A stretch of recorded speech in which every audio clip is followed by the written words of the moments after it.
Welcome you all for Tungal online classes. So last class we completed regarding the center of mass in the system of particles and so rotational motion. So that is one part we completed. Now we discuss for the second part, that is for the rotational motion. Okay? So before discussing this rotational motion, first of all, already in center of mass we discussed what is the meaning of rigid body. When your body is called as rigid body. So as you know that whenever the separation between the pair of particles will not change by applying some external force, such a body is called as rigid body. A rigid body will execute three types of motion. So one is of translation motion, rotational motion and rolling motion. So translation motion in each and every particle will have same linear velocity and linear displacement. For a body to execute the translation motion, we needed to apply force. Force only will cause the body to move. Similarly, for the body to execute the rotational motion. And in this topic we also discussed for rolling motion. Till now we not discussed anything regarding the rolling motion. First we will complete regarding the rotational motion. Then we will discuss for rolling motion. Okay. Now, rigid body of motion three types. In that we will discuss regarding of rotational motion. What is the meaning of rotational motion?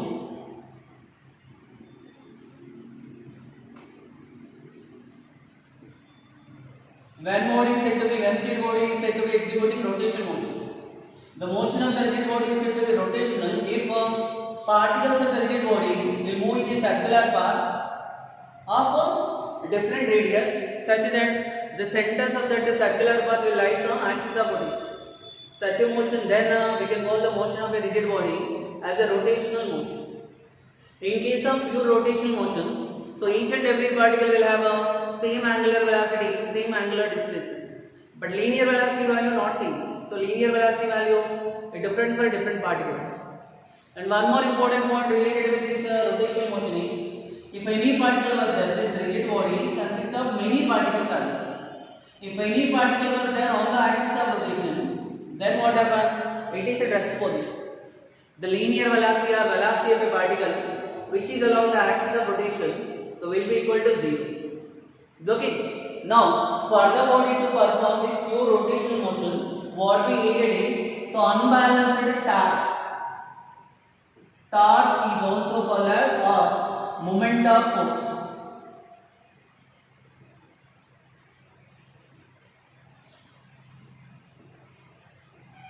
For any rigid body to execute the rotational motion, a torque or moment of force is required. So let us discuss the rigid body. Let us suppose first I will consider the rigid body of single particle. Rigid body rotating about a fixed axis. Let me consider one particle P. The distance of this particle from the fixed point. So can I call it as r bar? This is the fixed point O. So this value OP bar will use the radius vector r bar. Right?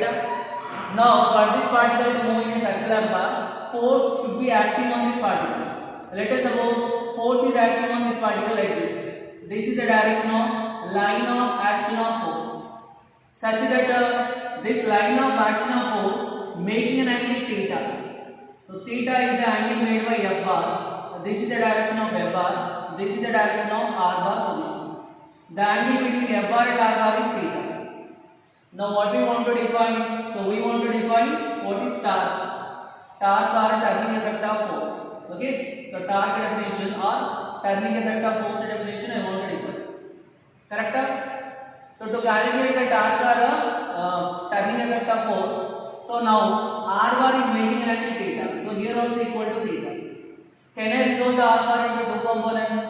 What is the component of R bar along the direction of F bar given by R cos theta? What is the component of R bar perpendicular to F bar is given by, so this is the value is R into sin theta. Okay now, R cos theta is along the direction of F bar, R cos theta is in a direction perpendicular to line of action of F bar. So what is the definition of torque? The torque acting on a body is the product of magnitude of force. Magnitude of force applied on the particle, which is multiplied by perpendicular distance of line of perpendicular distance of distance of line of action of force. Action of force.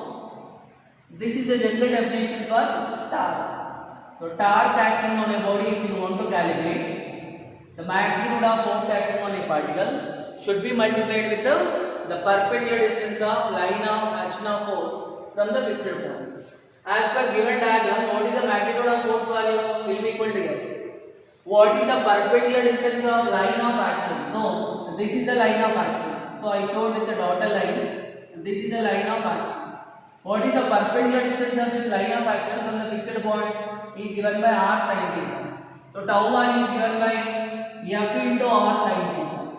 This is the expression for magnitude of torque acting. Theta is the angle between F bar and r. So we know in vector product, vector cross product. So that is a bar cross b bar is equal to ab sin theta. That definition we know. So as per this, tau bar can be also written as tau bar is equal to r bar cross p f bar. Torque acting on a body is the cross product of position vector and the magnitude of force. So tau bar is equal to r bar cross f bar. We are discussing our discussion for a system of single particle. The same concept can be applied for the system of n number of particles also. So then tau bar is equal to r bar cross f bar. The direction of tau bar is given by right hand Karpus rule. According to the right hand Karpus rule, the direction of the tau bar is perpendicular to plane consists of r bar and f bar. And this torque is a vector quantity. Which quantity? Vector quantity, which is an axial vector. Axial vector is a vector whose direction is along axis of rotation.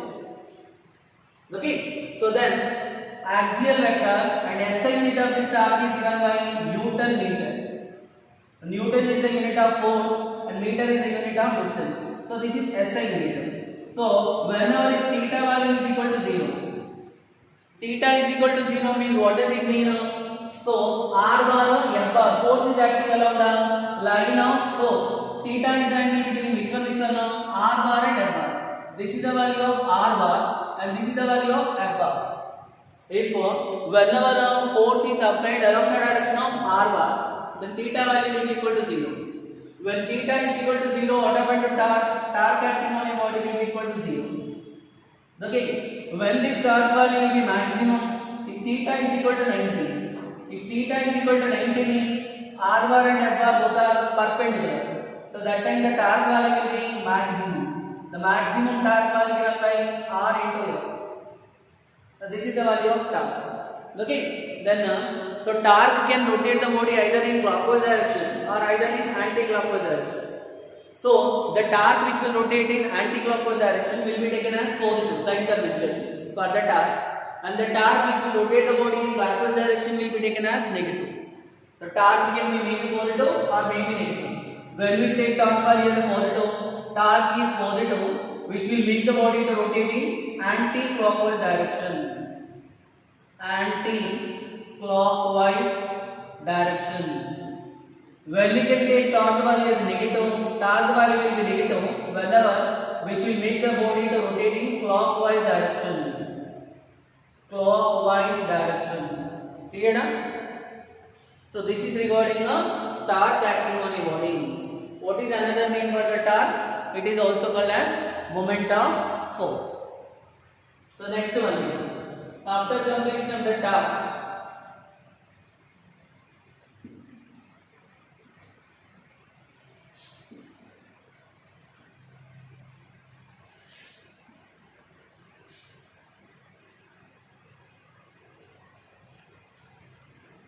so what is couple? Couple means what? Couple and moment of couple. Let me consider a rigid body. So rigid body rotating about a fixed axis. Consider the two particles of this rigid body. So one particle let me call here, first particle of mass m1 and other particle of mass m2. Let me call here it as m2. Clear? So let me call this is O, this point is A and this point is B. What is the meaning of couple? When two forces which are equal in magnitude with a different line of action acting at two different points. They will constitute one couple. So in order to produce a couple, we needed two forces of equal magnitude. They should have different line of actions. Their line of action value should not same, and they will act at two different points. Let us suppose of this first particle. Now masses are not necessary for us. So first particle force acting on the at the A on first particle length is 1. Here the particle length is 2. So force will be F, and one more force acting on the particle B. So that is also given by which one? F. F and F both are equal. Two forces which are equal in magnitude but opposite in direction. So which are acting at two different points will constitute a couple. Let me go the first particle distance from the fixed point can I call x1. Then the second particle distance from the origin from the fixed point can I call x2. The one value of x1 and one value of x2.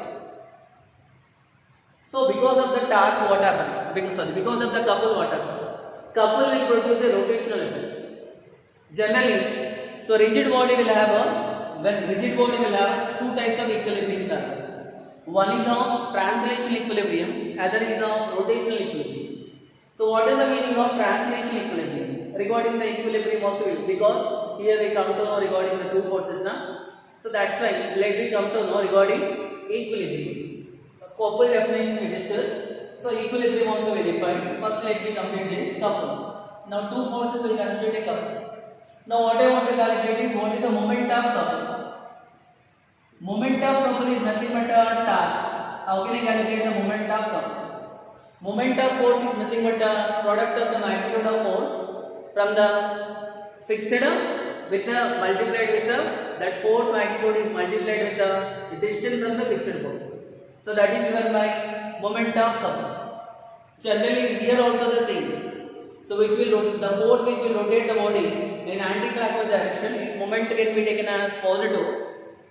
The force which will make the body to rotate in clockwise direction is taken as negative. Moment of which force is positive, which will rotate in anti-clockwise direction. Moment of which force is negative, which will rotate in clockwise direction. Then, if I want to calculate the moment of, so here one force acting at D and force acting at B. So what is the moment of force acting at B? So B will make the body to rotate in which direction? Whenever if I apply a force here like this, so body will make the rotate in which direction? Anti-clockwise direction. If I apply a force here, it will make the body to rotate in clockwise direction. Then what I will get? The moment of B is positive, the moment of A is negative. So what I will get? The answer is given by the moment of B given by F into x2, the moment of A given by F into x1, which can be taken as F into x2 minus x1. So what is x2 minus x1? Nothing but can I call A to B distance is r. So x2 minus x1 value is equal to r, which will give us moment of couple. So what is the meaning of moment of couple? Moment of couple has one more name also there, that is nothing but a torque only. So therefore, moment of couple is the product of magnitude of force, magnitude of any either force which constituting the couple, and perpendicular distance between the line of action of the two forces. That is given by F into R. This moment of force value moment of couple value does not depend upon the fixed point about which it is calculated. Whatever the fixed point you take, the moment of couple value definition will be seen. So what is the effect due to the couple? So couple will form body to couple, the couple will produce rotational effect. So what is rotational effect to produce it by which one? Couple. To take some examples of couple, if you want to open a cap of any bottle, so we will apply two equal and opposite forces. Then only it will rotate. If you want to rotate the steering, so we will apply the forces equal and opposite. If you want to open the tap, so equal and opposite. Whenever the two equal and opposite forces which are acting at two different points, so we will constitute a couple. Because of the couple, what happened to the body? The body will rotate. It will produce which effect? Rotational effect. That is the cause of which one? Couple. So next one is, after completion of the couple, so when a body is said to be in mechanical equilibrium. Equilibrium means generally when net force acting on a body is zero, that body is said to be in equilibrium. Generally, equilibrium is of two types. One is of mechanical equilibrium,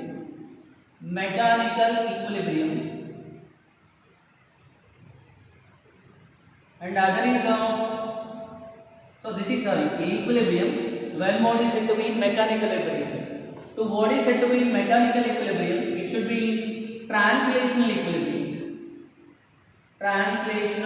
equilibrium, and also it should be in rotational equilibrium. Second condition is it should be in rotational equilibrium. What is the condition for translational equilibrium? For a body to be in translational equilibrium, so vector sum or algebra sum of, so total net force acting on a body should be equal to 0. When total net force acting on a body is 0, then body will be in translational equilibrium. You take the example, I consider one metal rod. On this metal rod I applied two forces which are equal in magnitude but opposite in direction. So that time what happened to the net force value? 0. When net force value is 0, the body will not able to move in a straight line. It is said to be in which equilibrium? Translational equilibrium. Which equilibrium? Translational equilibrium. Similarly, when body is said to be in rotational equilibrium, if net torque acting on a body, tau, total external torque acting on a body will be equal to 0. Then the body is said to be in which equilibrium? It is said to be in rotational equilibrium. To take the example of rod, so two equal forces are applied in the same direction. That time what happened to the rod? So torque, momentum, both the momentum will be cancelled out. So net torque will become 0, but net force value not 0. It is in which translation motion, but not in rotation motion. Whenever a body having these two equilibriums, which one? Translation equilibrium and rotational equilibrium, then body is said to be in mechanical equilibrium. Which equilibrium? Mechanical equilibrium. Okay. Then,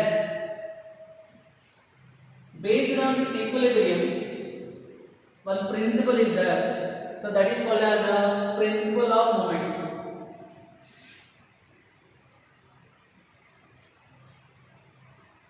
Which one? Principle of moment. What is this principle of moment? It tells us whenever a rigid body is in equilibrium, then sum of the clockwise moments is equal to sum of the anti-clockwise moments. That principle is called as principle of moments. So let us see one example for the body or system which is in mechanical equilibrium. So one of the example for the system which is in mechanical equilibrium is seesaw or lever system. So what is lever system? Lever system will consist of, so one light rod. So this light rod is fixed at a point. So this point is called what? Fulcrum. So on this rod two forces are applied. One force given by F1. This force is applied at a distance of d1 from the fulcrum. So this distance value is called as d1 from the fulcrum. Similarly, one more force is applied. So that force is applied at where? So that force will be applied here. So this is what another force F2, which is at a distance of d. Out of these two forces, let me call one force as a load. At one end, I applied some load. That I will call F1. At another end, I need to apply some effort in order to lift the load. So this is if I call load, and this one is the effort.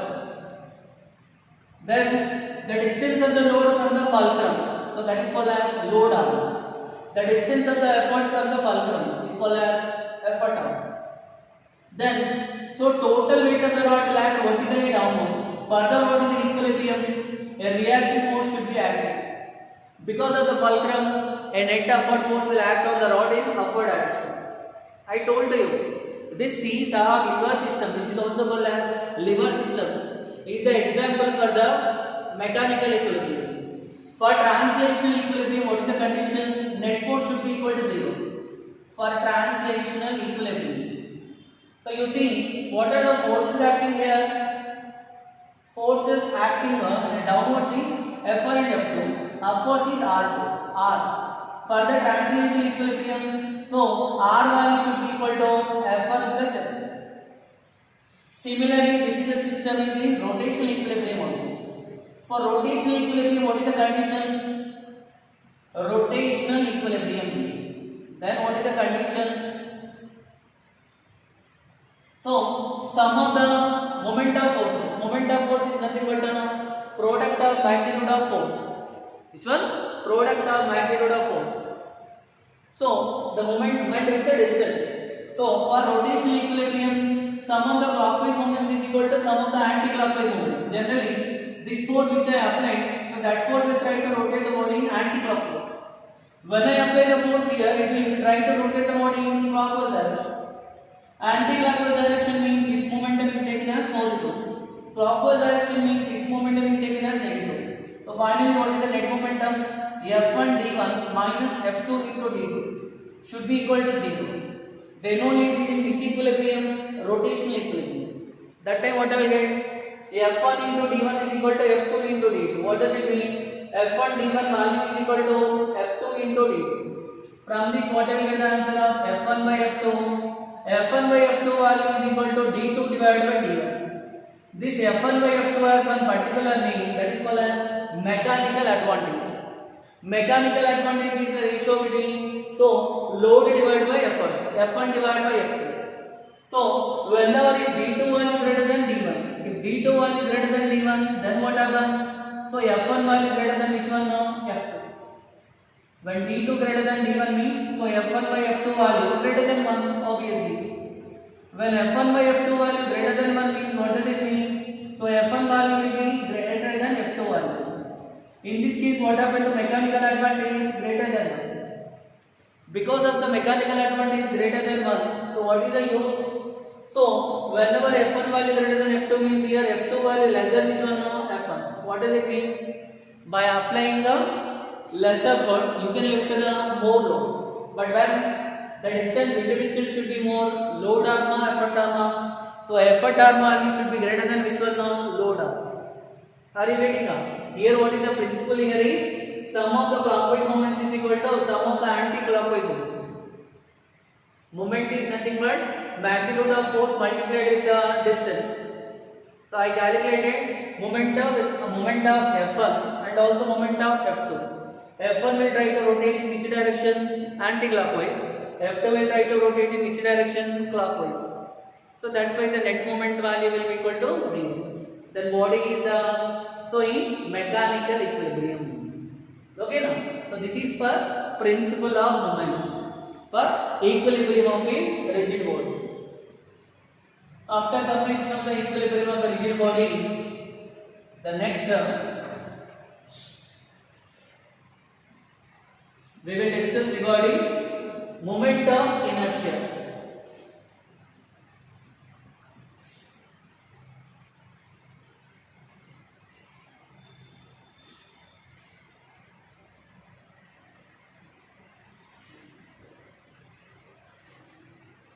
So, what is moment of inertia?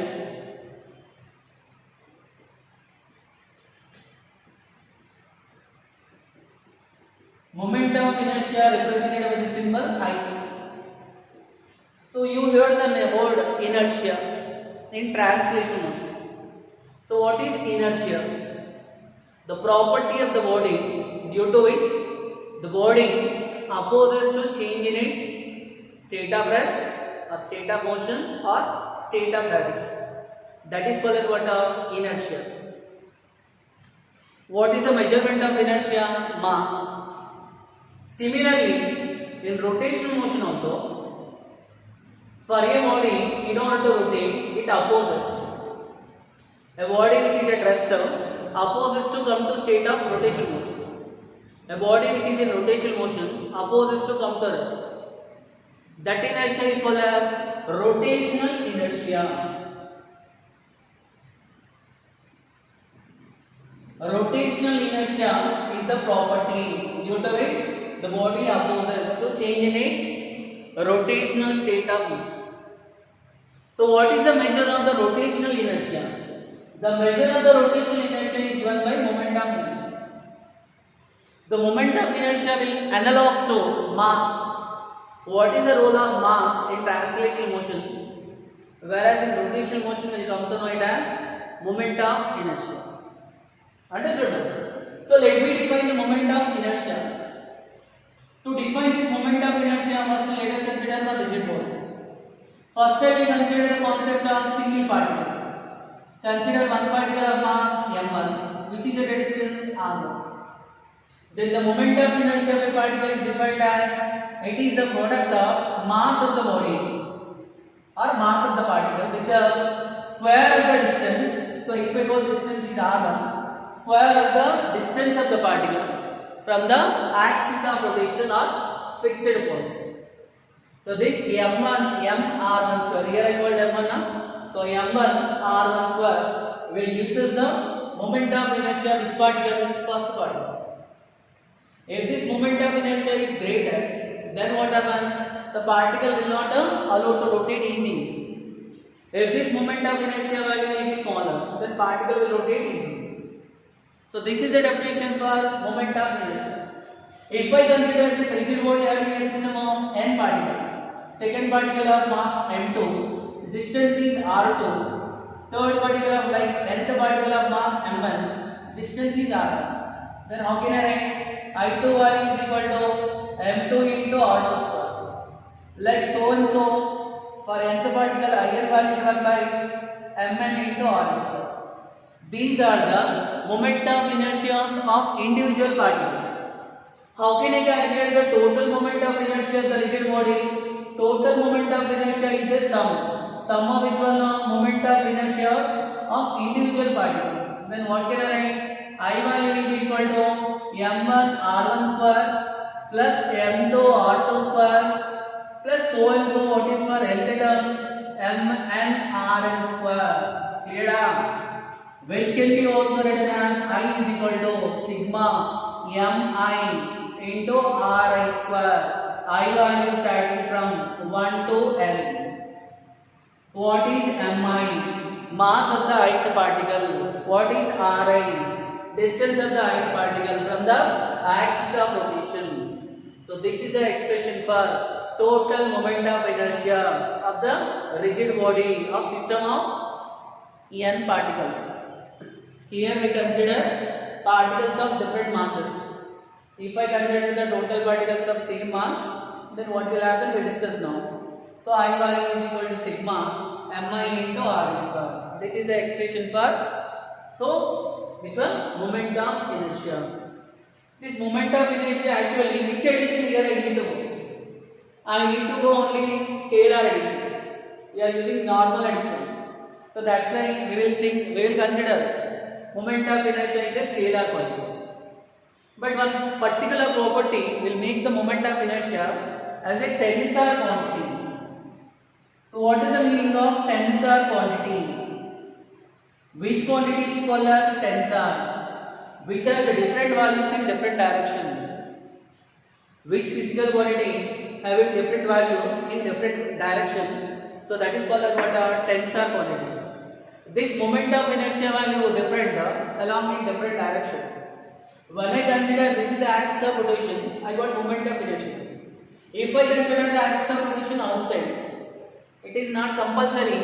Every time axis of rotation may be inside. When axis of rotation changes, so moment of inertia also changes.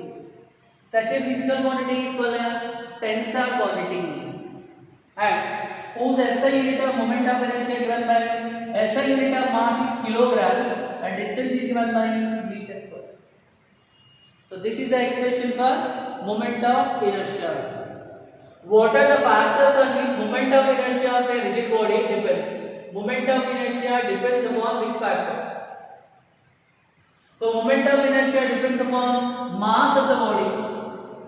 Mass of the body, or otherwise you can also call it as mass of the body means the total mass of the particles will gives us the actual mass of the body, or also it depends upon masses of the particles. And center of this moment of inertia value also depends upon distribution of mass. How mass is distributed? Whether mass is distributed close to axis of rotation or far away from the axis of rotation. And this moment of inertia also depends upon position of this axis of rotation. So where does the axis of rotation was there? Inside or outside or? That is also will decide the moment of inertia. So these are the factors on which moment of inertia will depend. For this chapter, the very important topic is moment of inertia only. So up to after this we will come to know applications of moment of inertia, or we will come to know theorems on moment of inertia. So moment of inertia concept is very important. Okay now. So this is regarding the moment of inertia. After completion of the moment of inertia, so let me define what is the radius of gyration.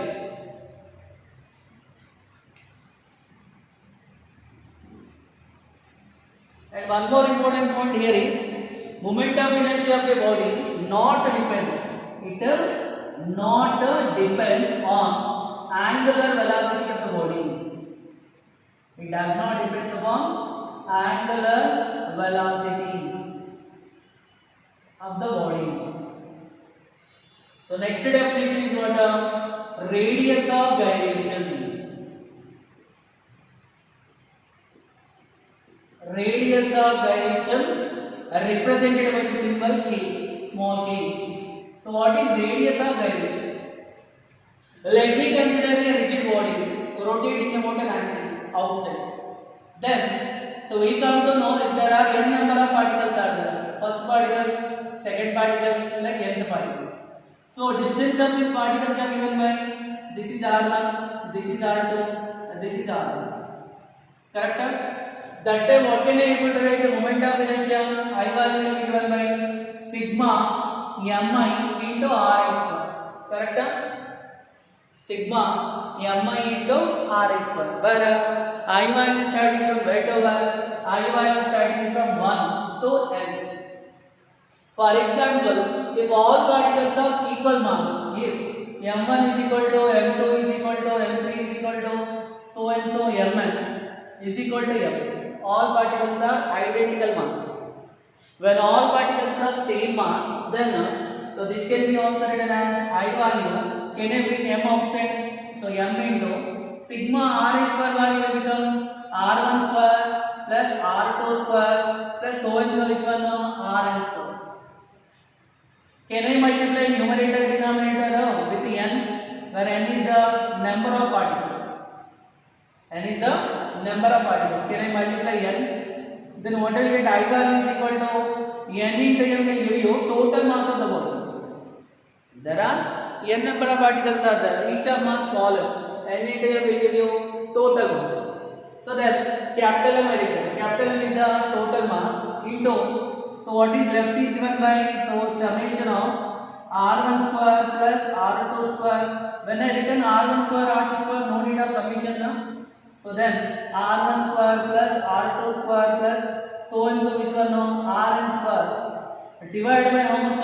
By n, which can be also written as I is equal to m into k square. That k only called what? Radius of gyration. From this given expression, so in place of what I written k value, what is the value of k square or what is the value of k? When I compare this equation with this equation, so k value will be given by k square value is equal to or k value is equal to root over r1 square plus r2 square plus so and so rn square divided by n. What is this r1 square, r2 square, r3 square, so and so rn square value? These are the root mean square distances of particles. Therefore, radius of gyration is the distance of what? It is the root mean square distances of the particles from the axis of rotation. That is the definition of radius of gyration. This radius of gyration can be also defined if I consider one single point where the total mass is supposed to be acting. That single point perpendicular distance value from the axis of rotation is also called as radius of gyration. We know whenever the total mass supposed to be acting, that point is called as center of mass. So, what is the perpendicular distance of point the total mass appear to be acting from the axis of rotation? That distance also called as radius of gyration. Since radius of gyration is a distance, SI unit is given by what? Meter. And what are the factors on which K value depends? K depends upon which factors? K depends upon two factors. The first one is distribution of mass. How mass of the body distributed? Distribution of mass. And the second factor depends upon position of axis of rotation. Position of axis of rotation. But this K value not depends upon. What are the factors on which K value not depends? So that is given by, it now depends upon the mass of the body. Mass of the body. So these are the factors. What is the advantage by knowing K means? By knowing K value, we can find out the moment of inertia very easily. If I locate in a rigid body, so what is center of mass or center of gravity? Then we can locate the distance of this particle from the axis of rotation. We get K. So when I know K value, directly I can write I value is equal to capital M into K square. This is how to calculate radius of gyration. Understood now? Next, after completion of the radius of gyration, now let us discuss. Next one is discuss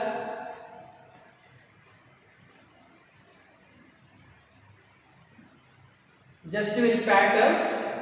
So theorems on moment of inertia. Theorems on moment of inertia. So why these theorems are required? What are these theorems of moment of inertia? Generally, moment of inertia value different about different axis of rotation. By knowing the moment of inertia value least about which axis of rotation, it is convenient for us to rotate the rigid body easily about that axis of rotation. So, when you know moment of inertia about one axis, to calculate its value about another axis, we will use these theorems. So, there are two theorems. One is parallel axis theorem. Parallel axis theorem. The one more is perpendicular axis theorem. First one is parallel axis theorem. We will see. So let us consider one rigid body. So let us this is the center of mass. So this is one of the axes passing through center of mass. The axis which is passing through center of mass is a symmetrical axis. What is that axis? Symmetrical axis. Let us suppose the moment of inertia of the body about an axis passing through center of mass, I know IC. I want to calculate the moment of inertia about another parallel axis. The distance between these two axes, the perpendicular distance between these two parallel axes is d. Then according to the parallel axis theorem, the moment of inertia of a rigid body about an axis is equal to sum of moment of inertia about a parallel axis passing through center of mass and product of mass of the body is multiplied with the square of the perpendicular distance between the two parallel axes. So what is parallel axis theorem? The moment of inertia about an axis I will be equal to sum of moment of inertia about a parallel axis passing through center of mass and product of mass of the rigid body capital M with the square of the distance, perpendicular distance between the two parallel axes. So this is called as parallel axis theorem. We can also write I value as m into k square, where k is the radius of gyration about this axis, will be equal to capital M into kc square, where kc is the radius of gyration about this axis, plus m into d square. And finally what can I write? K square value is equal to kc square plus d square. Even the parallel axis theorem can be also written in terms of radius of gyration. Understood now? So next one is perpendicular axis theorem. Perpendicular axis theorem. What is perpendicular axis theorem? Let me consider one plane lamina, plane surface. We can draw maximum 3 mutually perpendicular axes. One is x, y, z. Let us suppose the moment of inertia about x-axis ix, about y-axis iy, about z-axis iz. But you know that for a plane surface, if any plane surface is there, so you can draw 2 axes which are on the plane. Correct? And one more axis will be perpendicular to plane. On the board here I drawn all on the board, but actually this axis will be like this, perpendicular to plane. According to this perpendicular axis theorem, the moment of inertia of a rigid body about an axis perpendicular to plane is equal to sum of moment of inertia about a two axis which lies on the plane. Ix, Iz, Iy are moment of inertia about 2 axes which are on the plane. Iz is the moment of inertia about an axis perpendicular to plane. Then according to this perpendicular axis theorem, Iz value is equal to how much of Ix plus Iy. The moment of inertia about an axis perpendicular to plane is equal to sum of moment of inertia about 2 mutually perpendicular axes which lies on the plane. Iz is equal to Ix plus Iy. In terms of radius of gyration, this can be written as m into kz square is equal to m into kx square plus m into ky square. What is kx, ky, kz? Radius of gyration about x-axis, y-axis and z-axis. Therefore, kz square value is equal to kx square plus ky square. This is also another form of perpendicular axis theorem. These two theorems are very important for us. The complete further discussion is based on these theorems only. Understood now? So in the next class, we will discuss regarding some applications of this. Which one? Parallel axis theorem and perpendicular axis theorem. And one more important point is, so most for either NEET or JEE, it is not necessary for you to derive the expression for moment of inertia. But you needed compulsory. So you needed to apply this parallel axis theorem and perpendicular axis theorem. Okay, na? So next class we will continue. Okay, follow the classes properly. The concept get it clearly. If any doubt is there, you can ask. So we will continue in the next class. Okay, thank you.